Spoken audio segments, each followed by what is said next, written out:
I love French toast. In fact, I measure the quality of a breakfast joint entirely on their ability to make it, and it's easier than you think.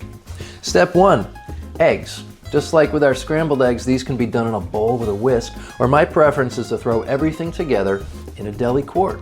We're making French toast for 2 right now, and we'll be using 4 eggs. Crack them, and in they go.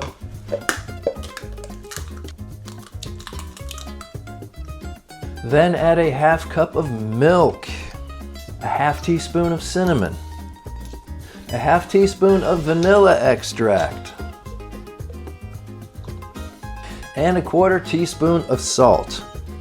Shake it or whisk it up, and then pour it into a shallow bowl, pie plate, or as I like to use, a 1/8 sheet pan.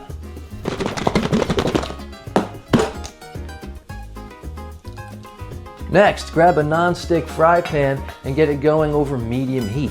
Throw in a tablespoon or 2 of butter and wait for it to bubble. Once the bubble portion of the show is over, buddy, you're ready for French toast. Take a half dozen slices of bread. I like regular white sandwich bread for this, but thick sourdough's pretty good too. And there's cinnamon bread, raisin bread, challah, banana bread. You get the idea. Drop a slice in your egg, flip it over, and carefully place it in your hot pan. If your pan is big enough, you can do 2 at a time. Give it a minute or 2, but until you get the feel for how fast it's going to cook, check the underside pretty often. When it's GBD, flip her over.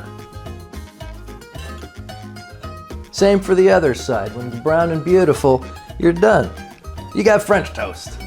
Thank you for watching this far. It means a lot to me, and I hope I was able to teach you something. If there's anything else I can do for you, please hit that subscribe button and throw me a like. I'm going to put some syrup on this. Peace.